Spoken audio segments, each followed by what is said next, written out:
The sun in Lagos was cruel. Zara walked barefoot between the cars, the tar beneath her feet burning hot. Her hands gripped a small plastic bucket filled with bottles of cold water. Her dress, faded and torn at the edges, clung to her from sweat and dust. She looked like someone who had nothing left. And that was true. "Cold water. Just 50 naira," she called out, her voice barely louder than the noise of engines and horns. Drivers ignored her. Some rolled their windows up. One man waved her away with disgust, like she was carrying a disease. But Zara kept walking. Inside her head, a voice whispered, "I wasn't born for this life, but life doesn't ask what you want." She paused at a street corner, wiping her forehead. Her lips were dry. She looked down at the bottles in her bucket. Ice had melted. Drops of water ran over her fingers. She was thirsty. Her throat burned. But she didn't drink. Each bottle was her hope for a meal, for rent, for survival. "Don't touch it," she whispered to herself. "You can't afford to." Her stomach growled. She hadn't eaten since yesterday morning. A bus passed, splashing muddy water on her legs. She stepped back, swallowing her pride. Zara wasn't always like this. Just 1 year ago, she worked at a firm. She had an office, a desk, even colleagues who smiled. Then came the layoffs. Then her landlord raised the rent. Then her mother died. Then her father. Just 2 months later. Then, nothing. Now, this was her life. She coughed suddenly, dry and sharp. Her hands shook. Still, she stood upright. There were only 6 bottles left. She had to sell them. The heat pressed on her like a punishment. Still, Zara kept walking, barefoot, face tired, but eyes focused. Because what else could she do? A black luxury car stopped in front of a busy clothing store. The door opened, and out stepped a man in a sharp gray designer suit. His shoes were polished, like mirrors. A gold watch flashed on his wrist. Everyone turned to look. It was Damola, the billionaire known for his temper and his wealth. People stepped aside. The market seemed to pause as he adjusted his cufflinks and walked toward the shop. At the same moment, Zara was trying to cross the same path, balancing her half-full bucket of water bottles. She didn't see him. Then it happened. A man rushing past bumped into Zara from behind.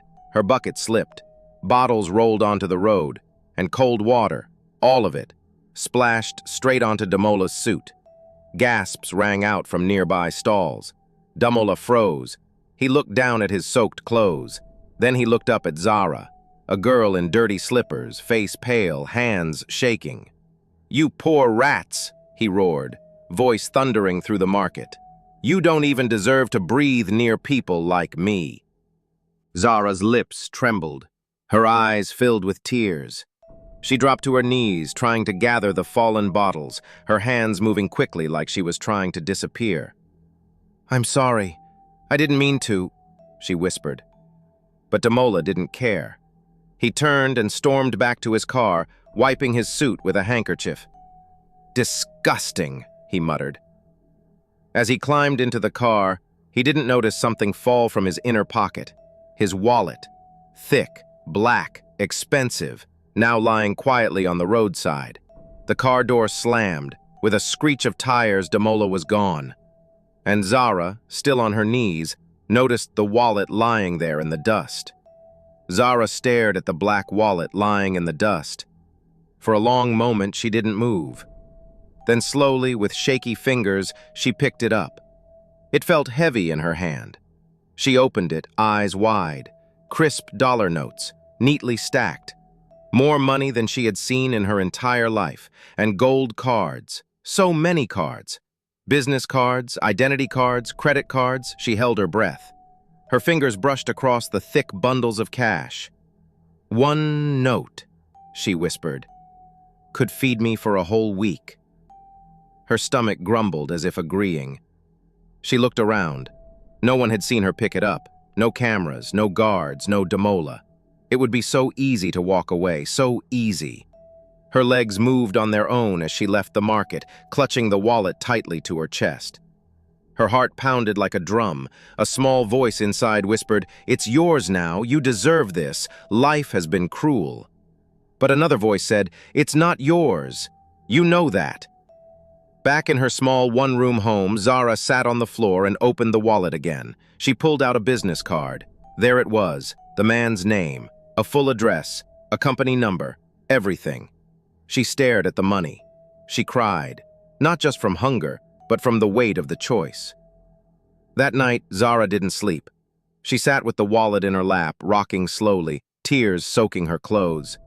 "What would Mama say if she saw me now?" she whispered into the silence. She looked up at the roof, cracked and leaking from last night's rain. I could run away and never look back. But the wallet stayed on the table. And Zara? She stayed awake, fighting herself. The next morning, Zara stood at the tall, gold-painted gates of Damola's mansion. She wore the same faded dress from yesterday. Her slippers were cracked. Her eyes were tired from crying all night, but her hands clutched the wallet firmly. She took a deep breath and knocked gently on the iron gate. A large man in uniform stepped out of the gatehouse. He looked her up and down with a sharp, judgmental stare. "What do you want?" he barked. I came to return something," Zara said softly. The man folded his arms. "You think I haven't seen girls like you before? You dress poor, then act holy, just to trap a rich man. You better leave before I call security." Zara's eyes filled with tears. "No, please, I'm not here for anything else. Just let me speak to him, just for 1 minute. I don't want money. I only want to give him this." She held out the wallet. The guard snorted. "Where'd you steal that from, eh?" Zara stepped back, her voice shaking. "I didn't steal it. He dropped it yesterday at the market." Before she could finish, the sound of an engine cut through the air. A sleek car pulled into the driveway. Damola stepped out, adjusting his sunglasses. His eyes scanned the gate. Then they stopped, on her. "You," he said, frowning. Zara looked down, ashamed. Damola's eyes narrowed. "Let her in." The gate creaked open, and Zara stepped forward, heart racing. Zara stepped into the wide, marble-floored compound like she didn't belong there. Damola stood near his car, watching her with a mix of irritation and curiosity. His suit today was dark navy, spotless, expensive, like everything around him. He crossed his arms, his voice cold. "Back to ruin another outfit?" Zara looked up, her eyes glassy with tears she refused to let fall. Slowly, she reached into the small cloth bag tied around her waist and pulled out the wallet. "You dropped this yesterday," she said quietly. "At the market." Damola raised an eyebrow. He took it from her slowly, almost in disbelief. He opened it, flipping through the notes, cards, IDs. Nothing was missing. He looked at her again, this time more carefully. "You actually brought it back?" he asked. Zara nodded once. "I didn't know how to reach you, but your business card had this address."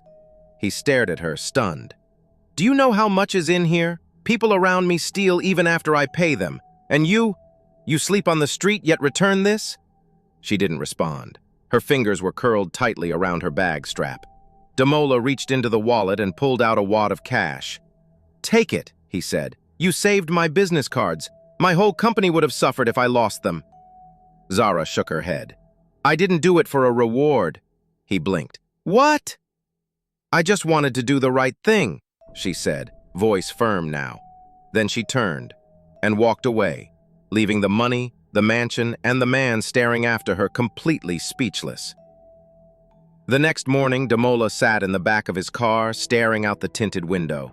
His mind wasn't on business. It was on her, Zara, that girl in rags who had returned a wallet full of cash without taking a single note. "Take me to the market," he told his driver. When they arrived, the sun was already high. The road was crowded, just like before. Traders shouted prices. The smell of roasted corn mixed with dust. But Zara was nowhere to be seen.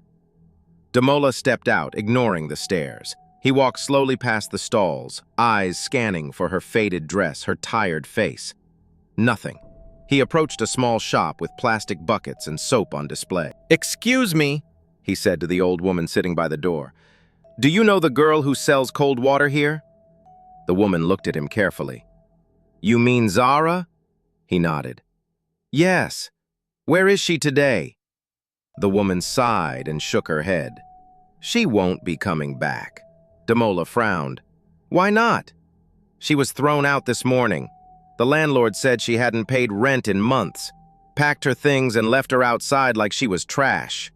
Damola froze. His fingers tightened around his wallet.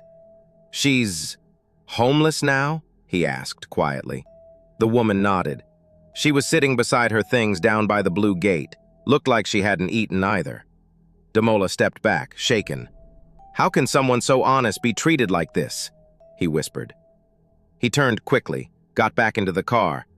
Find that girl, he told his driver, his voice filled with something new, something that almost sounded like guilt. Zara sat on the roadside under the shade of a crooked tree. Beside her were 2 plastic bags filled with clothes, 1 broken stool, and a blanket folded over a small pot. That was all she had left. Her eyes were half closed, tired from lack of sleep. Her head rested on her knees. People passed by, some glancing, most ignoring her. Just another poor girl thrown aside by the world. Then a car stopped, a sleek black one. She looked up slowly as the door opened. Damola stepped out. Zara's eyes widened. She stood quickly, startled. Please, she said before he could speak, her voice shaking. Don't shout again. I didn't follow you. I'm just... I know, he said gently, walking closer. She stepped back, but then something surprising happened. Damola knelt down, right there in the dust. I didn't come to shout, he said, looking into her eyes. I came to thank you. Zara stared at him, confused. I was angry before, he continued, because I thought everyone wanted something from me. But you gave something back instead. He looked at her bags. Is this all you have? She nodded. He stood up slowly and held out his hand. Come with me, just for now. I have space, a guest room. You won't owe me anything. Zara hesitated. Her pride screamed no, but her body was tired and her spirit was breaking. She looked at his face. For the first time, it wasn't cold, it was kind. She took a deep breath and placed her hand in his. After 3 days of staying in his home, Zara stepped out of the guest bathroom, wrapped in a soft, clean dress Damola's housekeeper had given her. The fabric was plain but fresh. Her skin smelled of soap for the first time in weeks. Her hair was combed, tied back neatly. She looked in the mirror and hardly recognized herself. Downstairs, Damola waited at the long dining table. The house was quiet, so grand, yet so peaceful. When Zara entered, he stood politely. You look different, he said. She blushed. I just feel clean. Please sit, he offered, pulling out a chair. She sat nervously. I want to know more about you, he said. She hesitated. There's not much to tell. Try me. Zara looked down. I have a degree in business, MBA, finished 2 years ago. Damola's eyebrows lifted. MBA? Really? She nodded. But after my parents died, I couldn't keep my job. And every place I applied to, they looked at my shoes, not my CV. He leaned back, thinking. I've met people with money and no brain, and people with brains and no chance, he said softly. Then he smiled. Let me be the fool who hires you first. Zara blinked. You want to hire me? He nodded. As my personal assistant, full salary, full benefits, no charity, just a job. Her mouth opened slightly, but no words came. You've proven you're honest. That's rare. I can teach the rest, he said. Tears welled in her eyes. She placed a hand over her mouth to stop from crying aloud. Thank you, she whispered. I'll work hard. I promise. Damola nodded. I know. And for the first time in a long time, Zara smiled without pain. Months passed. Zara now walked through the same mansion she once feared, but now with purpose. She dressed simply but smart. Her hair was always neat, her eyes focused. Her hands carried files, not water bottles. And in the office, she was brilliant. She handled meetings, scheduled calls, fixed Damola's messes before he even noticed them. Clients began requesting her. Staff respected her. Even the ones who first doubted her whispered, That girl knows what she's doing. Damola noticed everything. Often he'd sit back and just watch her speak, confident, calm, in control. And every time she smiled, something shifted in his chest. He'd think, I shouted at her like she was nothing. But she's the most dignified person I know. He remembered the dirty clothes, the trembling hands, the spilled water. Now, she sat across his desk, giving him advice on million-naira deals. He found himself skipping parties, canceling dinner dates with women who only talked about vacations and handbags. He'd tell his assistant, reschedule, I have work. But really, he just wanted to stay back and share coffee with Zara. Ask her what book she was reading. Hear her laugh at his silly jokes. She had become the quiet rhythm of his life. Not loud, not demanding, just there, steady, kind, and real. One evening, as they closed the office together, he walked beside her in silence. He glanced at her hand, empty. I wonder, he thought, if one day she'll let me hold it. Zara stepped out onto the rooftop terrace, her simple navy dress dancing lightly in the breeze. Tiny lights twinkled above her, and a small dinner table waited in the corner. Damola stood beside it, holding 2 glasses of sparkling juice. He looked nervous. You didn't have to do all this, Zara said softly. I wanted to, he replied. They sat, talked, laughed, ate. The evening was peaceful, but something hung in the air. Halfway through dessert, Damola leaned forward. You returned my wallet that day, he said, eyes serious. She smiled. Yes, and you insulted me with that same mouth. He laughed, rubbing his neck. Yeah, I deserved that. Then he looked up again, voice quieter now. But Zara, you didn't just return my wallet. You returned my soul. You reminded me that goodness still exists, even when the world buries it in dust. Zara looked down, her cheeks warm. You're the last person I expected to be kind, she said with a soft laugh. He stood up. Then he dropped to one knee. Her heart skipped. From his pocket, he pulled out a small box and opened it. Zara, he said gently, will you be the queen of my world? She covered her mouth with both hands, tears spilling from her eyes. Yes, she whispered through sobs, but only if you promise never to shout at me again. Damola laughed, a real deep laugh. I promise. And as the wind danced around them, their fingers touched. 2 lives changed by a single act of honesty. My sun shines. In a world where money speaks louder than truth, Zara's silence proved louder. She had nothing, yet gave everything. No one noticed the girl in torn slippers until her honesty made the richest man in Lagos pause. And through one simple act, she found what most spend lifetimes chasing: dignity, purpose, and love. Because honesty, no matter how poor it looks, is always richer in the end.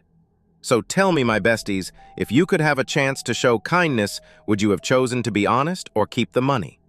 Share your thoughts in the comments section. I am reading every comment. Subscribe to the channel, like, share, and see you in the next inspiring story tomorrow.